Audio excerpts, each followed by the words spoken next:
કાંઈલા તને તો આ જોવા આવવાના હતા ને તારી હગાઈ નક્કી થવાની હતી ને હગઈની વાત ન કરતું કાં શું થયું વળી? એટલે મને આ સવારમાં જોવા આવ્યા બરોબર બધાને બધું અનુકૂળ લાગ્યું અમે બે વાતચીત કરી લીધી અમને બેન અનુકૂળ લાગ્યું બધું ફાઇનલ જ થઈ ગયું પછી બપોર પછી જમ્યા ને પછી અમને પછી ઘડીક વાર રહીને કે તમે બે જાઓ બહાર ઠંડુ પીતા હો તો અમે બે બહાર ગયા તે બરોબર ગાડી લઈને જતા ને તો ગાડીમાં અમે લવ સોંગ ગાયા નવાજ થોડોક ફૂલ રાખ્યો અને જેવી બીટ આવી ને એવી ગાડીમાં તરત એને એક બદબુ ફેલે ગઈ પણ હું નતો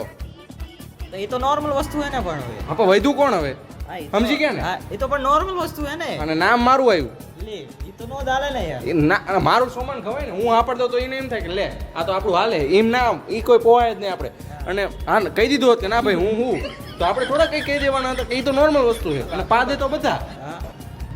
એલા પાદે તો પથારી ફેરવી હવે મને હગે કરવાનું ભી ન કરતા અરે અરે કેમ બરોબર હા હાલ હાલ આપણે કંઈક ખાતા આવી મસ્ત હાલ હાલ